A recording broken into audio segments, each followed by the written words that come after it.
In Birmingham, a revolution is happening. People are buying local. And not only are people buying local, they're growing local too. We talked to some local food heroes that are part of this revolution. This is Tom Baker. When he's not campaigning for local food, he has a real passion for bread. Yeah, I approach bread in quite a different way to most people. Bread is something that we eat every day. 97% of us eat bread, and it's a massively wholesome food. It's one of the British staples. But unfortunately, this kind of stuff that's available these days in supermarkets is really it's not up to standard. It's full of enzymes and chemicals. It's fermented really quickly, which means that the gluten in the wheat hasn't got any time to develop, which means that people are become intolerant to it. And it's basically kind of processed pap, as bad as the worst ready meal really. Most of the packaged bread that you can get in supermarkets. My philosophy is that the fresher the better.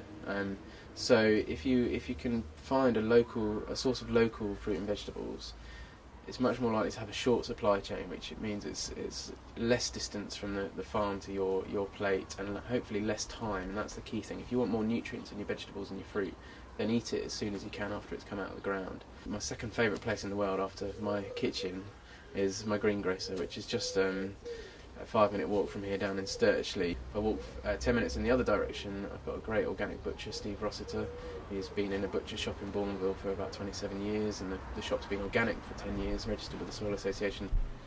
Hi Steve, how you doing? Hi Tom, very well, thank you. Good.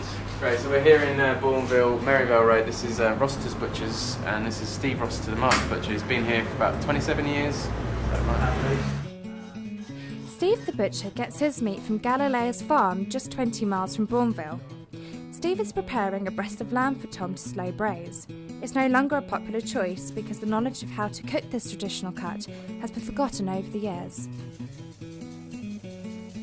Opposite Steve is a great local deli and cafe. That's right, they've been making for over 100 years, haven't They do a good range of cheeses, some of which are local. They do local eggs, they do some organic fruit and vegetables. And we have some rhubarb from a local allotment from around the corner, which we just do in exchange. People come in, we swap rhubarb, we maybe half a dozen eggs, something like that. I do kind of use a barter system with other people as well. Recently I swapped some forced rhubarb which a guy had grown on his allotment for a loaf of bread, and it's not uncommon to do that kind of thing, and it's people have done it for years, so it's why stop a tradition like that? It's great. Not only are there great local shops in the Midlands, but from King's Heath to King's Standing there are bustling local farmers markets. The local food suppliers are more than happy to share their experiences and thoughts on this food revolution.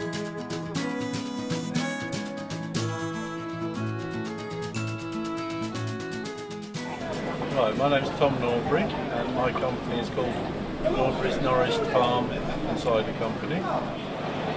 If we rely entirely on foreign food, then the country will one day perhaps run out of food. And it sort of helps the rural communities if people support local produce. My company is called Chocodeli, which is a chocolate delicatessen.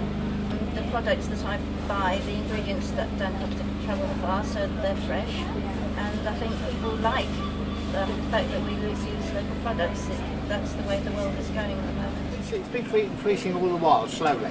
It hasn't, since this recession, it's increased, the increase hasn't been so much. But up till the recession, we were increasing 15% a year, probably. Quite high it was. It's all pork off the farm. Nothing special about it really, except that I can guarantee to you that this hasn't been fed any antibiotics or anything. It's fed them either all in open straw yards. We know that they've been fed on, we know when they were born and everything. We make freshly made soup from vegetables that we grow on our own farm or we're buying from the local area. The farm is based just outside of Burton Hastings in Leicestershire, so we're about 35 miles away from there. Personally, I think it's important to support your local community. It's nice to actually know the person who's grown the food that you're eating, or reared the pigs that you're eating. Yeah. And also, you know that it's going to be good quality, and if it's not good quality, you can go straight back to the person who bought it and find out why, and they can improve things. So local produce, if you can find it, is brilliant, rather than stuff that's been sat on a supermarket shelf and in a warehouse and on a lorry for a week before you get to eat it. Even better, grow your own, because that you can't get fresher than that. You pick it and be eating it 5 minutes later. Audrey Miller runs free workshops through the School of Everything, teaching people how to grow their own food.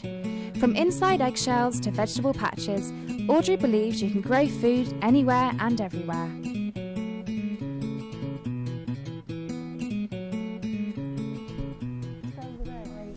I offer workshops, and I mentor various family groups who are interested in growing their own food.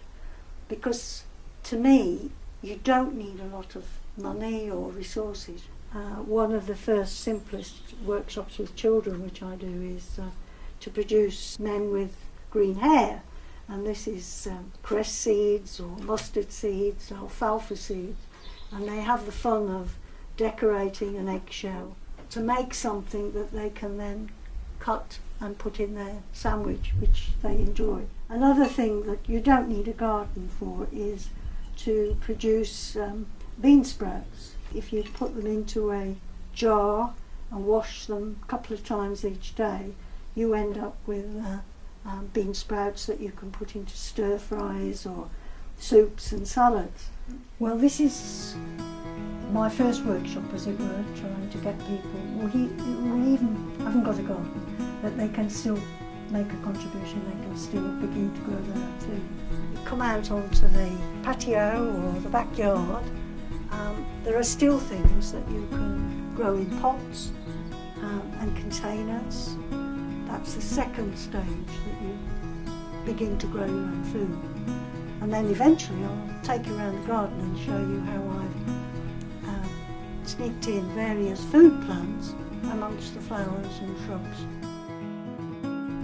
Way back in March, I managed to put one potato in just 2 or 3 inches of soil, compost actually, in the bottom of this pot, and I kept it inside in the conservatory. And so this is the moment of truth, to see how many potatoes I actually get out after this long. And it may be none, probably wet. Oh no, here they are. Here are my babies.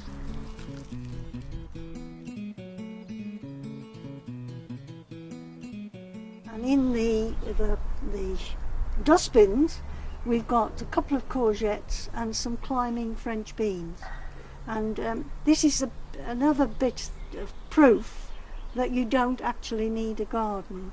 You can use recycled containers. We've got broad beans, climbing French beans have just gone in this week, runner beans. It's interesting too that one hobby sort of enriches your cooking and lots of other aspects of life. Yeah, Loaf is a business that I've set up with a few others. We run a community bakery every Friday. The other thing we do is run a cookery school, so we teach kind of back to basics cookery skills, forgotten skills that you know, your grandmother used to be able to do 50 years ago, but everybody's forgotten how to do that. My passion is to bring some of those skills back into the urban population, I suppose, through running cookery school. I mean, the whole kind of lifestyle that me and my wife have is started off as a bit of fun, really. It's kind of been quite trendy to grow your own for the last few years, and it's still growing, and it's trendy to keep chickens and make your own bread and stuff, and kind of we started doing that just because it was fun, and it's trendy for a reason. It's because it's, you know, it's something that we've forgotten, but also there's a lot of fun to be had from that activity. You don't need to be an expert gardener to grow your own food. Just a little love and dedication will get you started and will go a long way. There's a world of local produce to explore. Eat local. When will you start?